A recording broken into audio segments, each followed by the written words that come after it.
Ahli gizi, Dr. Tan So Tien panen pujian dari warganet karena melontarkan kritik tajam terkait menu makan bergizi gratis, MBG, dalam rapat bersama Komisi 9 DPR RI, Senin, 22 September 2025. Tan So Tien menilai sejumlah menu MBG seperti burger dan spaghetti yang berbahan tepung gandum. Ia juga menyebut pemberian susu sapi tidak tepat karena mayoritas warga Indonesia intoleransi terhadap laktosa.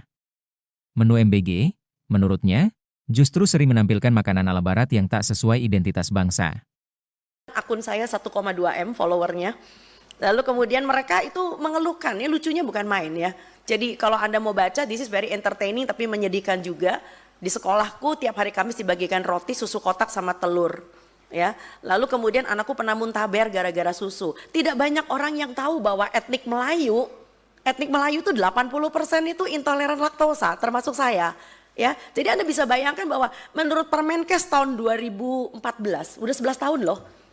Ya, Permenkes nomor 41 2014 bisa dicatat, bisa dicari dokumennya. Kita itu udah keluar dari 4 sehat 5 sempurna. Saya nggak tahu apakah anggota dewan yang terhormat masih tahu itu, bahwa kita udah lewat dari 4 sehat 5 sempurna. So, susu adalah bagian dari protein hewan yang tidak penting banget. Selama di situ ada telur, ada ikan, ada daging, negara kita kurang apa lagi? Ya, jadi kita tidak mungkin mengkonsumsi susu sebagai bangsa Melayu begitu loh ya. Akhirnya ada yang mencret. Lalu kemudian di Depok ada ayam masih mentah, ya kan? Lalu kemudian ada lagi selama di kampungku juga pernah ada belatung seperti yang tadi udah diungkapkan oleh Cisdi. Next please. Nah, ini ada beberapa lagi keluhan berikutnya. Mohon maaf. Ya. Ini adalah bukti nyata dari susu yang dibagi. Anda bisa tahu bahwa publik kita tuh udah pinter, publik kita udah pinter banget. Yang dibagi ini bukan susu, ini adalah minuman bergula dan ada tulisannya tidak cocok untuk bayi sampai usia 12 bulan. Bahkan perlu saya tambahkan ada yang menu kering yang diberikan kacang sukro. Itu kan gak masuk di akal sama sekali gitu loh. Dan kacang sukro juga ada tulisannya karena mengandung aspartam. Tidak cocok untuk balita dan ibu hamil dan dibagikan. Anak sudah makan ayam goreng tapi diturunkan menjadi sufor dan bubur instan. Ya bayangin anaknya udah umur berapa itu, udah 1 tahun lebih ya. Tapi lalu kemudian dibagi-bagi MBG-nya dalam bentuk bubur instan. Ini kan penurunan dekadensi ya, suatu ketatanan pemberian makan bayi dan anak. Next please. Jadi banyak sekali publik yang udah pinter ya.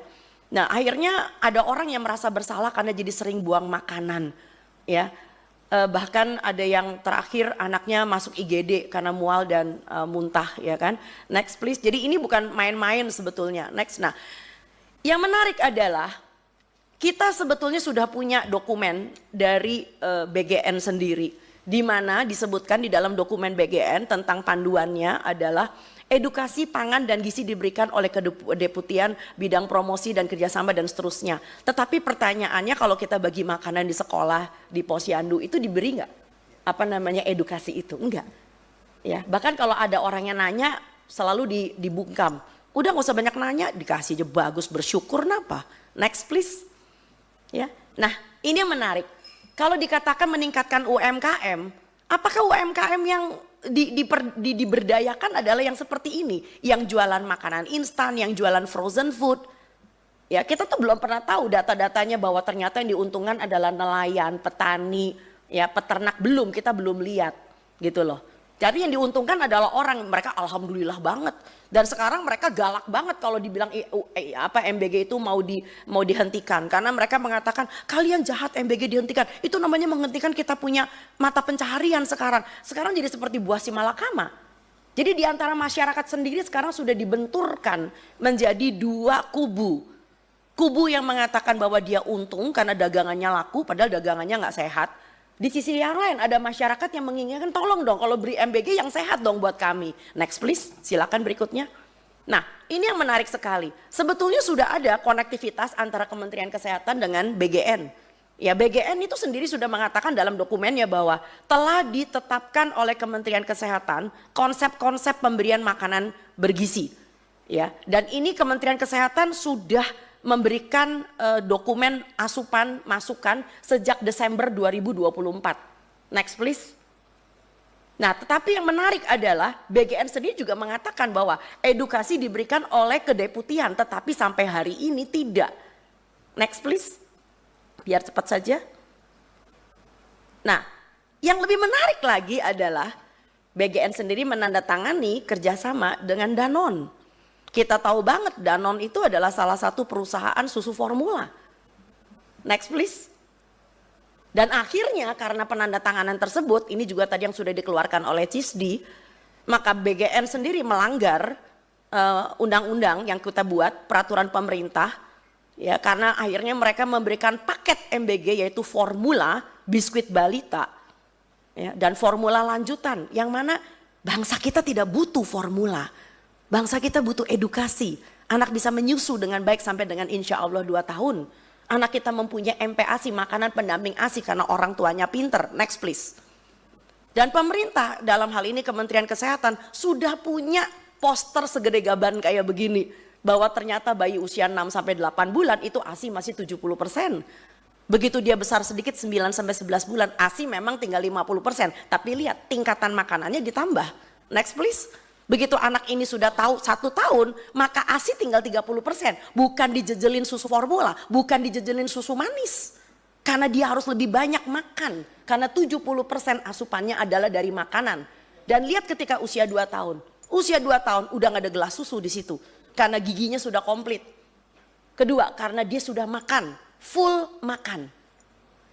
Jadi bukan karena hal-hal tertentu maka anak-anak ini lalu diberikan kemasan. Bahkan produsen susu formula sendiri sudah menulis di kerdusnya, ASI adalah yang terbaik. Kenapa nggak dibaca? Ya, jadi saya tidak mau BGN itu lalu membenturkan dengan konsep-konsep PMBA yang memang sudah ada.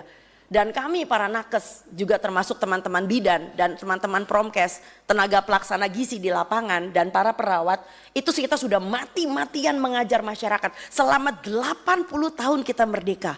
Dan sekarang dihabiskan hanya karena supaya produk-produk instan ini merajalela. Next please. Nah, kurang apalagi Kemenkes sudah memberikan buku saku panduan kepada Posyandu.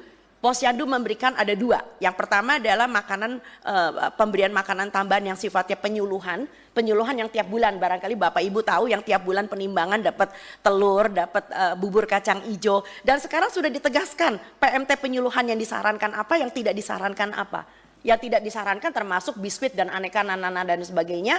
Dan yang disarankan adalah protein yang kaya dengan protein hewani terutama, dibuat secara lokal. Next please. Nah, bahkan sudah diberikan contoh resep makanan tambahan penyuluhan. Dan bagi anak-anak yang mempunyai gangguan gizi, terutama gizi kurang, berat badan tidak naik, Kementerian Kesehatan melalui Posyandu sudah punya namanya PMT pemulihan yang diberikan selama 28 hari, bahkan ada yang 90 hari. Mengikuti panduan seperti yang sudah ada. Jadi mengurus pencegahan stunting, pencegahan malnutrisi, nggak bisa cuma sekedar bagi-bagi makanan. Udah gitu yang dibagi yang nggak jelas juga. Next please. Nah, itu sebabnya kenapa kami mengambil kesimpulan perlu ada 4 reformasi dan 5 rekomendasi. Reformasi yang pertama adalah hentikan distribusi makanan kering yang mengacu pada produk industri sebagai UPF. Ya, jangan sampai ini diliput dan sudah sebetulnya. Tapi yang diliput baru tentang keracunan ya di media ABC dari Australia dan Reuters. Itu media asing udah menyorot nih, malu kita, sungguh mati malu. Kedua, hentikan operasional SPPG yang potensial. Yang potensial aja itu sudah harus dihentikan. Apalagi nomor 3 yang sudah bermasalah. Banyak masyarakat menanyakan, dok emang di SPPG nggak ada ahli gizi? Ada, tapi setelah teman-teman kami yang lebih senior datang ke SPPG, ya Allah ahli gizinya baru lulus. Dan lebih lucu lagi mereka nggak ngerti kalau ditanya apa itu HACCP. Hah? HACCP, hewan apa itu? Loh ya ahli gizi orang ngerti. Ya emang jam terbangnya masih kurang. HACCP mereka nggak ngerti. Ya. Lalu kemudian apalagi bicara tentang UPF. Jadi kenapa Anda lihat itu yang sering kali ditayangkan oleh SPPG itu biasanya cuma hitung-hitungan kalori. Kalorinya cukup, tapi kualitasnya, ya anak sekarang ngomong katanya kualitasnya ngehe. Nah yang keempat adalah terapkan sistem monitoring, evaluasi dan supervisi yang akuntabel. Ini tidak ada. Dan kami mengajukan 5 rekomendasi. Rekomendasi yang pertama, wilayah 3T. Ya, saya pernah satu platform dengan salah seorang dari kantor komunikasi presiden di Kompas TV. Saya sempat nyecer, rame itu di Kompas TV ketika pertama kali MBG berjalan. Saya tanya, kenapa sasarannya bukan daerah 3T? Alasan beliau adalah karena strukturnya belum siap. Oh baiklah, mari kita tunggu.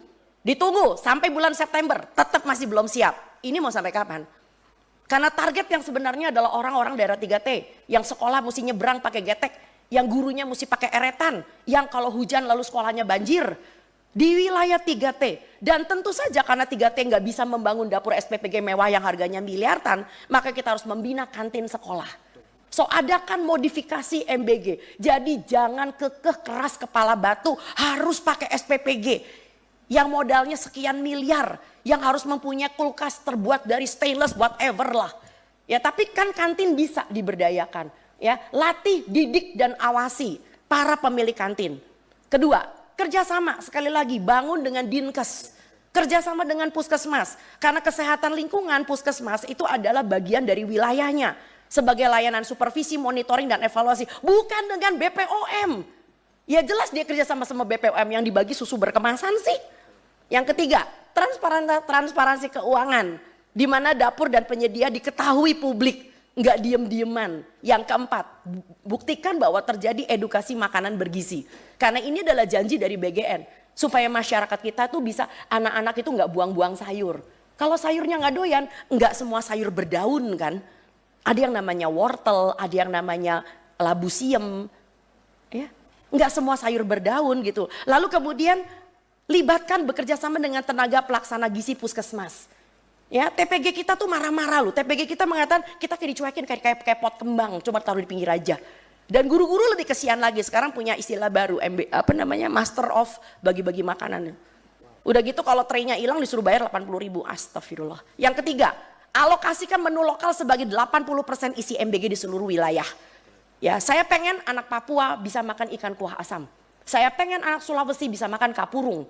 Tapi yang terjadi dari Lokna sampai dengan Papua yang dibagi adalah burger, di mana tepung terigu tidak pernah tumbuh di bumi Indonesia. Nggak ada anak muda yang tahu bahwa gandum tidak tumbuh di bumi Indonesia.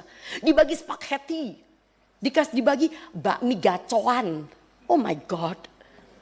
Ya, dan maaf ya, itu isi burgernya itu kastanisasi juga.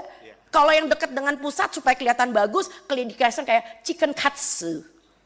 Tapi coba kalau yang di daerah, yang SPPG-nya juga agak sedikit main. Dikasih itu loh, benda tipis berwarna pink. Saya aja nggak pernah mengatakan ini adalah daging olahan. Saya aja nista bilang itu daging olahan. Saya nggak tahu itu produk apaan. Itu rasanya kayak karton warnanya pink. Dan buat lucu-lucuan nih, lalu anak-anak disuruh, oke, do it your own. Ya, DIY. Susunnya, ada sayurnya. Astaga, kan bukan itu tujuan MBG. Punten. Ya, dan akhirnya apa? Ini mau sampai kapan makannya burger? Gitu loh ya. Jadi saya setuju bahwa ada anak yang tidak suka dengan pangan lokal. Karena mereka tidak terbiasa. Tapi bukan berarti lalu request anak-anak. Lalu dijawab oleh dapur. Ya wis loh, nek requestnya ngono ya kuis wae ora popo. Lah kalau requestnya cilok, mati kita. Boleh nggak ciloknya dimodif menjadi bakso ikan? Itu kan kalau ininya cerdas kan bisa jalan gitu loh. Ya tapi mau ngomong apa kalau SPPG-nya ditekan? Mau ngomong apa kalau SPPG-nya isinya adalah ahli gizi yang begitulah, you know. Punten, saya rasa ini saja dari kami. Kita kembalikan kepada Pak Pimpinan. Terima kasih Pak Charles. Terima kasih.